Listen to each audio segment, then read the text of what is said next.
So what we have then here is what's called an equilibrium of moments.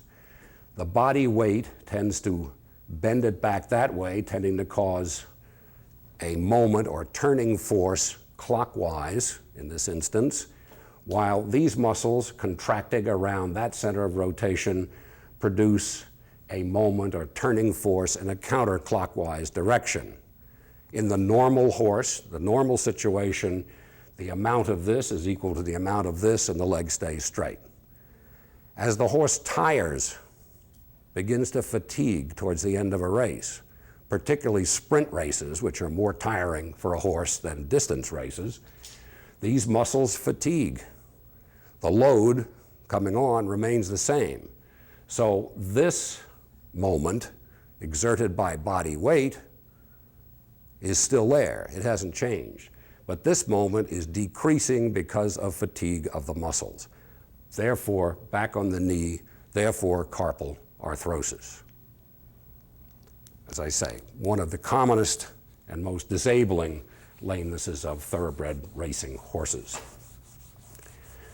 What I've said about equilibrium of moments there, I know this is an unfamiliar term to most people, though there might be some engineer or physicist watching who will want to take umbrage with me about it a bit.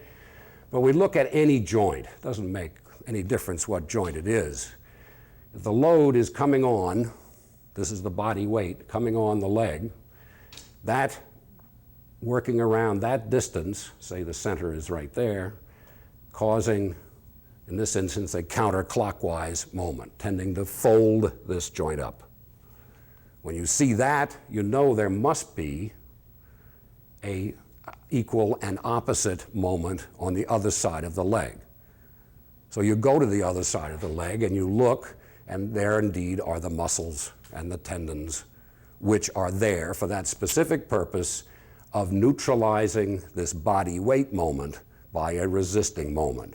That's why I say that these muscles of the lower part of the leg are primarily concerned with resisting the movement which is generated by the body weight coming down on the leg.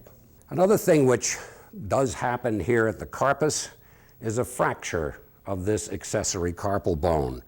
Not a common thing to see in racing horses, but you will see fractures of that carpal bone, that accessory carpal bone, in horses used for general hacking and riding purposes, sometimes also in jumping horses.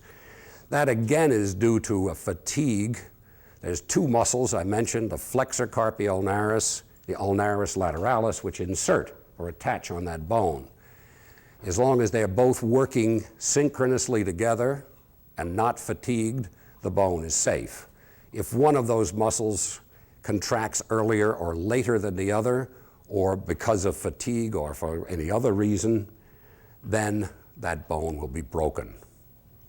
It's part of the support for the bone is lost and it will be broken. Let's talk now about some of the specific lesions which occur in the front leg of the horse. As I've already indicated, this is the major source for most lamenesses in the horse is in the front leg. The carpus, which I have here in my hand, with the radius up here and the cannon bone down here. You can see the articular surface of the lower end of the radius here, this kind of bluish-white cartilage. This is from a fairly young foal, so the cartilage is of this bluish-white color. As the horse gets older, this cartilage becomes first a little whiter and eventually begins to take on a yellow tinge, a perfectly normal part of the aging process.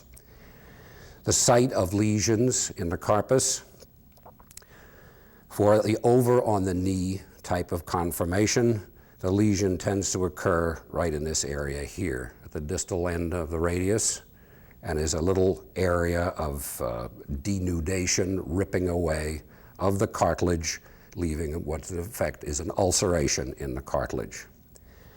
The much more severe and disabling type of lameness, which we see with the back on the knee conformation, whether it be back on the knee conformation or functionally back on the knee, is here on the lower surface of what's called the radial carpal bone. This is the radial carpal bone. intermediate carpal bone, and the ulnar carpal bone going from the inside of the leg out. Down here, the distal row, there's a second carpal bone, a large third carpal bone, and the fourth carpal bone over here on the outside.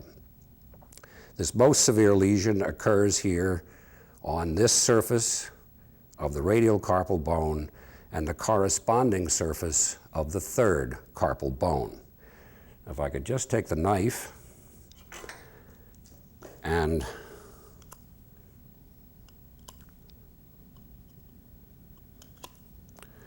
can indicate where that lesion occurs. And exactly the same type of lesion on the corresponding surface of the third carpal bone. It's a general rule of joints that if one surface is damaged, there will be mirror image damage on the opposing surface. There's a few exceptions to that, but very, very few. The accessory carpal bone, which I have not dissected out so you could see it, is right here on the back of the carpus, and here's one of those muscles at least. In fact, I have a hold of two of them, the ulnaris lateralis and the flexor carpi ulnaris, which insert on that accessory carpal bone. Okay, we discussed on the board about the equilibrium of moments and how a loss of that equilibrium because of fatigue of muscle allows the carpus to go back on the knee in a functional or dynamic way. Essentially what is happening is that the carpus simply closes up very quickly, snaps shut like this, going too far, jamming the front edges of the radial carpal and C3, the central, or the third carpal bone, together so that the cartilage is damaged because of the excessive force concentrated in that one small area. Well, a horse develops this problem. He comes out of the race very quickly sore, feeling over the knee. It's increased heat. The horse limps, obviously shows the lameness. Palpation reveals gradually accumulating fluid, inflammatory fluid occurring in the membrane around the joint, and fluid accumulating within the joint. Now, what one does about this particular problem is a very difficult question to answer. First, in the line of prevention, what one is going to try to do, what one is going to try to prevent is the fatigue, which leads to the loss of the equilibrium of moments so that this back on the knee will not occur. This requires very careful training, very careful attention to the physical condition of the horse as he's being prepared for racing, something which doesn't always happen, as we all know. Treating, once it has occurred, many different things have been done. It's been quite common to inject steroids into these joints. Steroids are anti-inflammatories, that is, they suppress the inflammatory reaction. Thus, they relieve pain, because the pain that's associated with such damage as this is the result of the inflammatory process. It's a perfectly normal phenomenon, the pain. It's designed to keep you from using it, so it won't hurt when you use it. So if we put steroids in, just as if we put a local anesthetic in, we will tell the horse that he no longer hurts. Therefore, he will go on working, and he will damage it more and more. Continuous, repeated use of steroids will eventually lead to the virtual total destruction. That if one surface is damaged, there will be mirror image damage on the opposing surface. There's a few exceptions to that, but very, very few. Synthetic hyaluronic acids have been used, or are being used to inject into joints for the purposes of helping these joints continue to function. I've had no direct personal experience myself with that. I find it difficult to understand how it could be terribly useful, since the response of the joint to damage is to produce more hyaluronic acid itself. So I don't know that adding yet more is going to be helpful. But that is something that as I say, I've not had direct personal experience with that. I've had direct personal experience, bad experiences with continued use of steroids in these joints. Other than such things as that, rest, to allow the horse to heal, to allow this cartilage to heal as much as it can, is the desirable thing to do.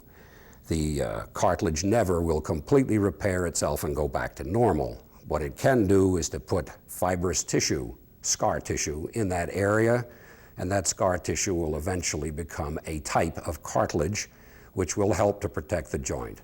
But once damaged, a joint is forever damaged. This is true not only of the carpus, but any other joint.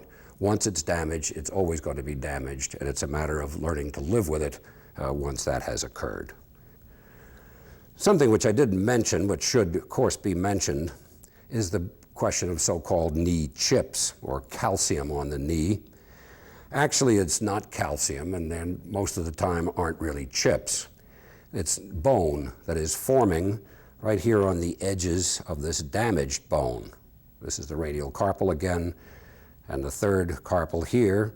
And as part of the repair process of damage to joint cartilage, new bone forms. It tries to form in the bottom of the damaged area and also forms around the edges of the joint.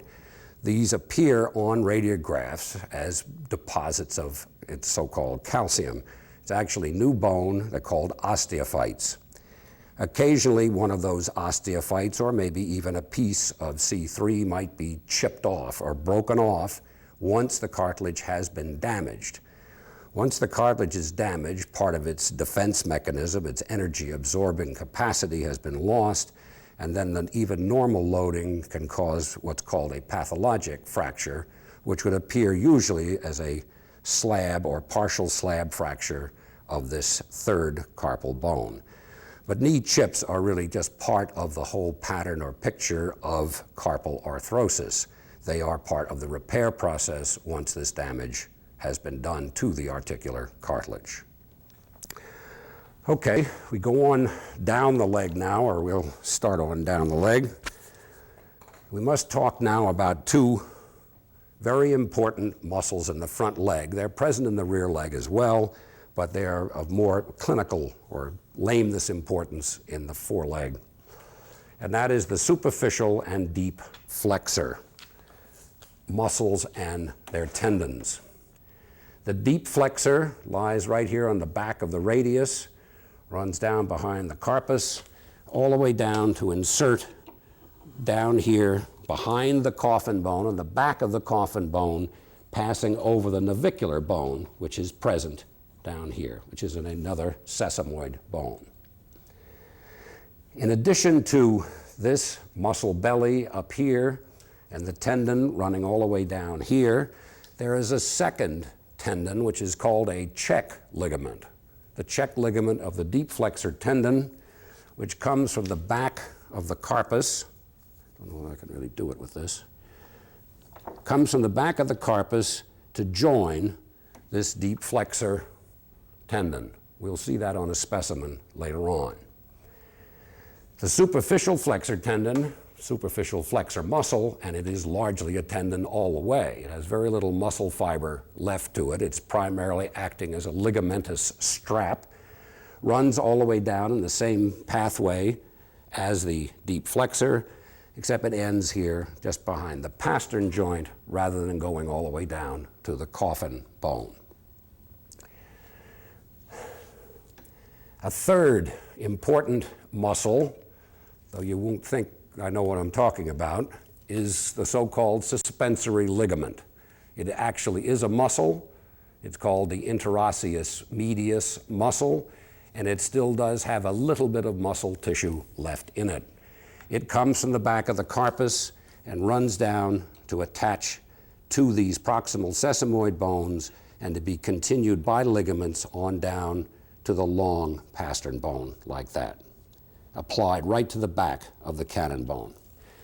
Three major tendons of great clinical importance.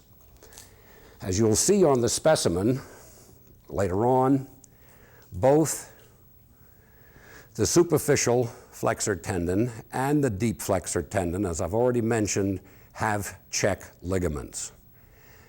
These, in an evolutionary sense, were at one time heads, separate muscle heads, but the muscle is gone, leaving only tendinous tissue behind.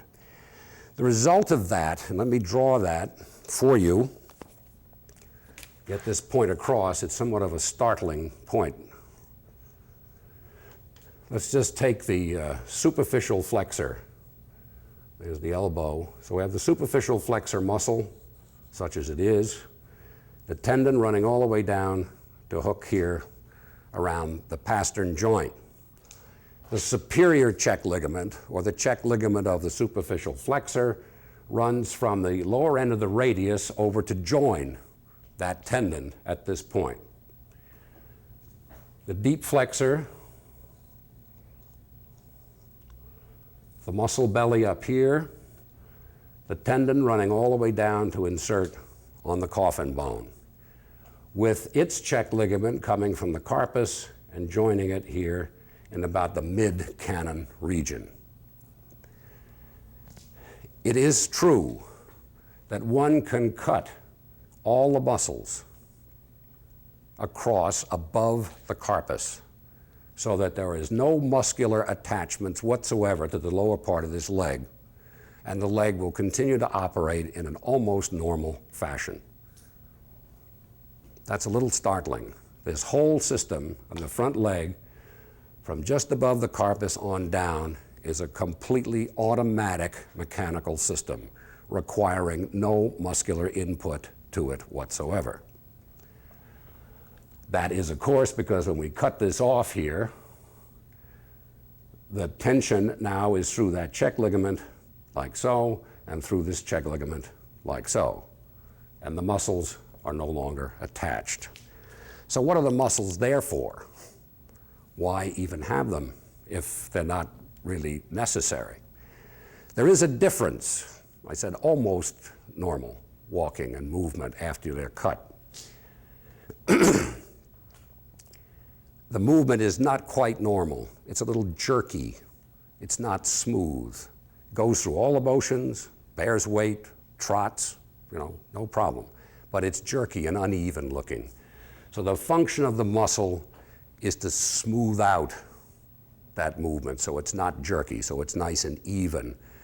Mechanical systems, whether they be biological in nature or non-biological in nature, don't like to be jerked around. You jerk something and you tend to break it. You can load a truck with a heavy load and then drive off with no problem. If the truck is driving along and you drop that same load on the truck, the chances are you're going to have a crash. So the general rule of engineering mechanics is that you load a system when it's stationary only. Then you move it. You load it, then you move it. You don't load it and move it at the same time. So these muscles serve to smooth out that loading process so it's not a jerky, sudden thing which is liable to cause failure of tendons or bones or joints. The suspensory ligament, as I say, was a muscle at one time, in fact still is a muscle, though it doesn't look like it.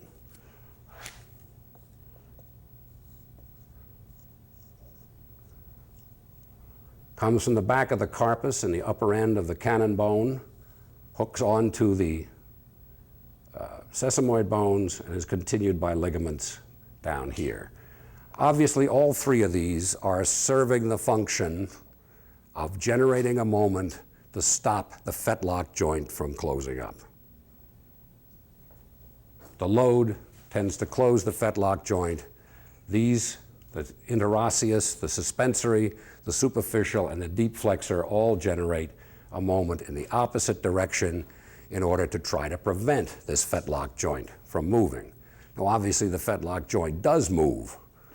Therefore, it doesn't prevent it totally, but it controls that movement so that the joint moves in a smooth, fluid fashion down and back up. If they're not functioning properly, they're fatigued for one reason or another, then that movement becomes jerky. Then we start getting things like sesamoiditis and fractures of the sesamoid bones. Going down from the carpus, I'm holding this leg now by the radius. The carpus is right here. And we're now going to look at the tendons, specifically the superficial flexor tendon, the deep flexor tendon, and the suspensory ligament. The common damage to this. Well, before I do that, I think perhaps can indicate at least where the superior check ligament lies, which is right there under the knife tip. This is where the superficial flexor tendon is attached to the lower end of the radius, as we discussed earlier.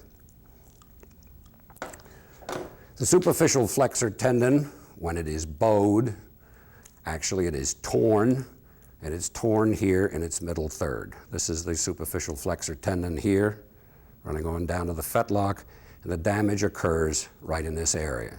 It is a tearing of the tendon. There's nothing magical or mysterious about what it is.